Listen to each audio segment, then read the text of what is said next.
పరకాలలో వచ్చే ఎన్నికల్లో రేవూరి ప్రకాష్ రెడ్డి పోటీ చేస్తారని, మరోసారి ఆయన్ను ఎమ్మెల్యేగా ఆశీర్వదించాలని ఇటీవల జరిగిన బహిరంగ సభలో సీఎం రేవంత్ రెడ్డి ప్రజలను కోరిన విషయం తెలిసిందే.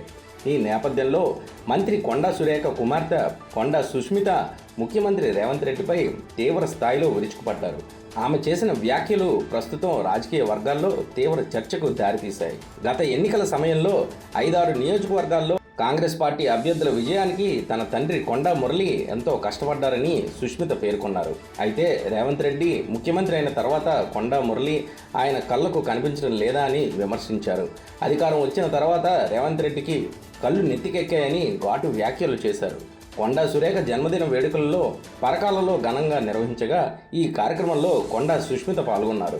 భారీ కాన్వాయ్తో బలప్రదర్శన చేసిన ఆమె సభా వేదికపై నుంచి సీఎం రేవంత్ రెడ్డిపై తీవ్ర విమర్శలు చేశారు. తన వ్యాఖ్యలకు రేవంత్ రెడ్డి కౌంటర్ ఇస్తే ఆయన అన్నదమ్ములకు సంబంధించిన స్కామ్లన్నింటినీ బయటపడతానని హెచ్చరించారు. ఇప్పటి వరకు తన తమ్ముడికి సంబంధించిన 200 కోట్ల భూ కుంభకోణం గురించి మాత్రమే మాట్లాడానని, తనపై ఎదురుదాడికి దిగితే మరిన్ని విషయాలను బయటపెడతానని సుష్మిత సంచలన వ్యాఖ్యలు చేశారు. ఈ వ్యాఖ్యలు రాజకీయంగా మరింత వేడిని పెంచాయి.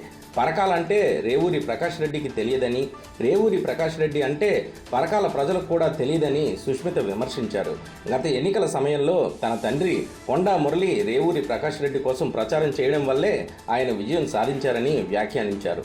పరకాల గడ్డ తమ అడ్డా అని స్పష్టం చేసిన కొండా సుష్మిత మరో 2 ఏళ్ల తర్వాత జరగాల్సిన ఎన్నికలకు ఇప్పటి నుండే రేవూరి ప్రకాష్ రెడ్డిని అభ్యర్థిగా ప్రకటించడంపై అసంతృప్తి వ్యక్తం చేశారు.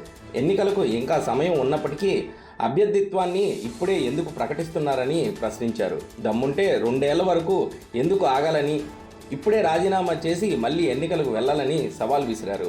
వంచనగిరిలోని తమ ఇంట్లో ఉండి సీఎం రేవంత్ రెడ్డి రేవూరి ప్రకాష్ రెడ్డి కోసం ప్రచారం చేయాలని, అప్పుడు పరకాల ప్రజలు రేవూరి ప్రకాష్ రెడ్డిని గెలిపిస్తారో కొండా సుష్మితను గెలిపిస్తారో తేలిపోతుందని వ్యాఖ్యానించారు. ఈరోజు నిన్నొచ్చి నెక్స్ట్ ఎలక్షన్ గురించి మాట్లాడినావు కదా, 2 ఏళ్ళ ఎలక్షన్ల తర్వాత రేవూరి ప్రకాష్ రెడ్డిని గెలిపియాలి అని చెప్పినాం. రేవూరి ప్రకాష్ రెడ్డి అంటే పరకాలకి తెలియదు, పరకాలంటే రేవూరి ప్రకాష్ రెడ్డికి తెలియదు ఎలక్షన్ల ముందట. అవునా కాదా? ఎవరు వచ్చిండు? కొండా మురళి వచ్చి తిరిగితే రేవూరి ప్రకాష్ రెడ్డి గెలిచిండు. ఈ రోజు 4-5 నియోజకవర్గాలలో తిరిగి ఆ రోజు గెలిపించుకున్న వ్యక్తి, నువ్వు కార్లో కూర్చోబెట్టుకుని తిరిగిన వ్యక్తి ఈ రోజు ఎందుకు గుర్తొస్తలేదు నీకు? అంటే ముఖ్యమంత్రి అయితే కళ్ళు నెత్తికెక్కినాయా అని అడుగుతారా? నేను నిన్ను, నాకు భయం లేదు. ఇవాళ పోతే రేపు 2 నాకు. ఎందుకు అని అంటే నా బిడ్డ నా కొడుకు ఎవరైనా చూసుకుంటారు వాళ్ళని. నేను ప్రజల కోసం పనిచేసేదాన్ని, నేను ప్రజల మధ్యలో ఉండేదాన్ని. ఈ రోజు మా నాన్న నాకు అట్లే పెంచిండు, నేను భయం లేకుండా పెంచిండు. నేనెవరికి భయపడను, సావుకి భయపడను. కానీ ఈ రోజు చాలా ఈ 2 ఏళ్ల వారికి ఎందుకయ్యా ఇలా రాజీనామా చేయమని చెప్పు.